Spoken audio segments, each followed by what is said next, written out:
Hello, everyone. Today we are going to be talking about making wise decisions.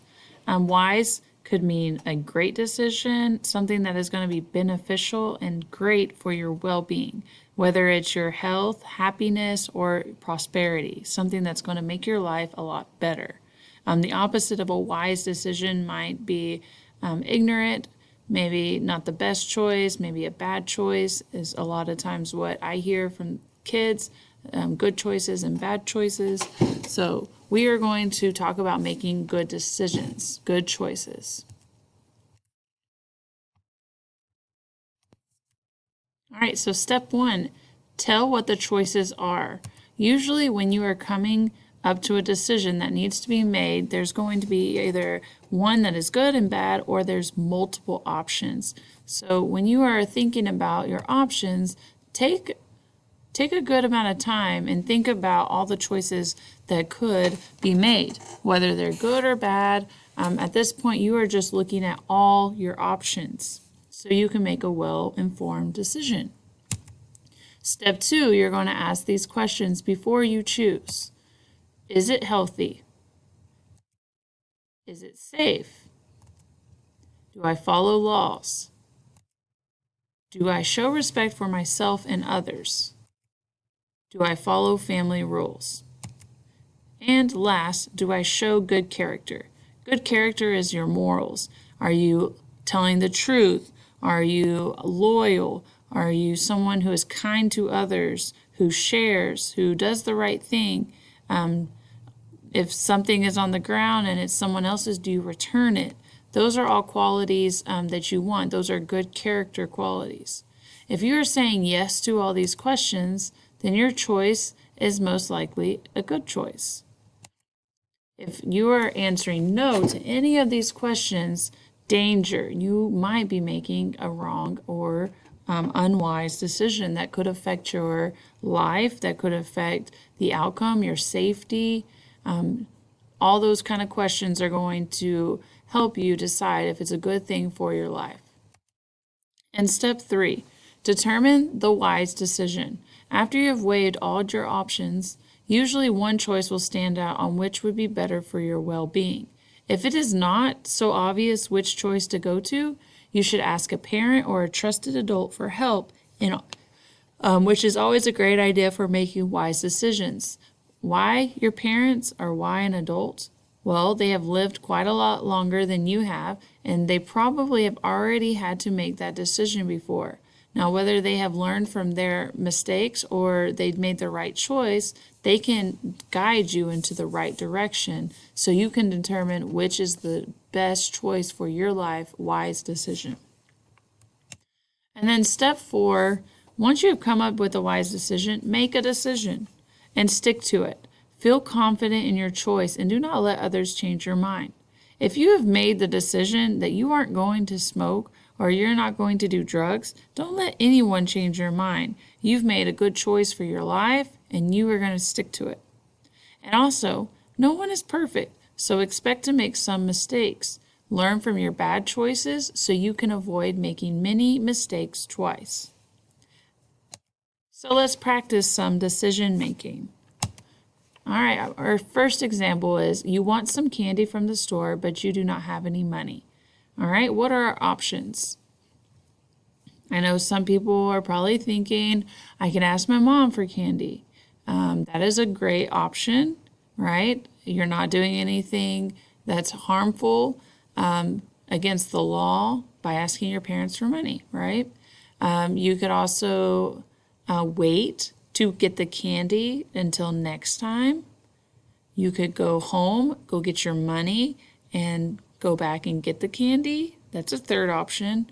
The fourth option, you could just take the candy. However, let's look back at our questions. It says, is it legal?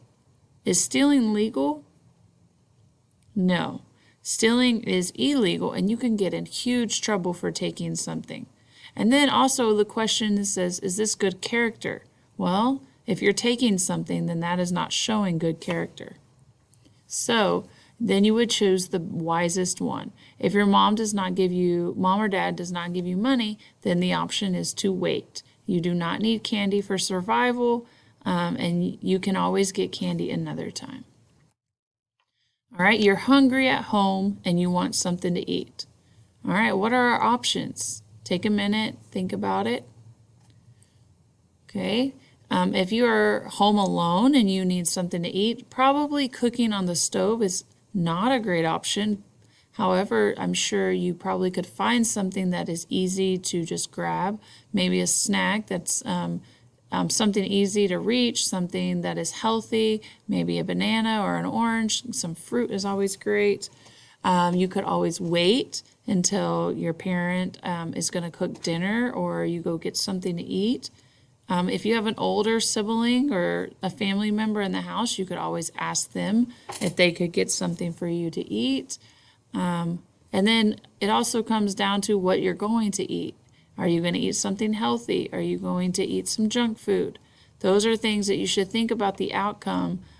How's it going to affect your body? It could make you feel really bad if you eat too much sugar or junk food.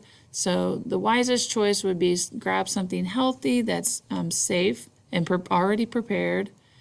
And if not, ask someone who can help you. All right, number 3, you forgot to do your homework. All right, so it's the next day and your teacher is asking you, where's your homework? And you forgot to do it. You could, 1, tell the truth, tell them you forgot to do your homework and I can bring it tomorrow. You can lie and say that you did your homework, but your dog ate it, which if we look at our questions, maybe that's not the best choice because it's going against your good character. And then you could also say, can I use my free time right now to finish the homework? You could also ask for another sheet of paper to do your homework. There's lots of options here. But honesty is the best policy. Sometimes you might have to miss out on recess if you forgot your homework, but it's not the worst thing in the world and you told the truth. The teacher's going to respect you for being honest, so I would go that route. Number 4, you see a stranger at the store and they want to show you something. All right, so a stranger is someone that you do not know. You do not know if they are a safe person. So you could go and see what they want you to look at. However, that is not safe. Being safe, you have to stay away from strangers, stay with your family, especially if you don't know them and you're in a strange place where you won't be able to get away if they were to do anything. So we want to stay away from strangers. The best option, if you were thinking this, would be to run to your parents, tell your parents about them. If you ever get someone puts hands on you, you just scream. But those are kind of things that you want to stay away from so you can be safe. The safest place is with your family, and never go by yourself somewhere without an adult that you trust. Number 5, you are getting ready for school and it is raining outside. You're going to have to make a decision. What am I going to wear today? Well, let's look at our environment. Let's look what is safe, what is going to help us be comfortable. And if it is raining outside, it's probably not the best to be wearing shorts or a tank top. You want to make wise decisions based on the weather that is outside. Kind of look at the weather that might be happening. Ask your parents, is it cold? Is it hot? And bring a jacket. It's always easy to take it off when you get to school. Number 6, you want to ride your bike, but you cannot find your helmet. Okay, so this is probably something that happens when you are at a friend's house. Maybe they have a bike they want you to ride, but there's not a helmet there for you. Or if you're at the house and you can't find your helmet at the moment, what are your options? I could say ride the bicycle without a helmet. You'll be fine. I'm sure that was one of the ideas that you thought of. However, it's not the safest. Even adults have accidents and can fly off their bike, hit their head, and cause serious damage. So that one would not follow the questions where it says, is this safe? It's not safe. Another one you could do is you could run outside while someone is riding their bike. Maybe you can get some skates, find a different activity to do.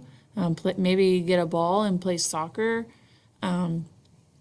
Maybe just wait until your parents are home and they can help you find your helmet. There's a few different options. Some require you to have patience, so sometimes you're going to have to wait and do the right thing. All right, that concludes our presentation. Hope you guys are making good decisions, and I will talk to you next week. Have a good one.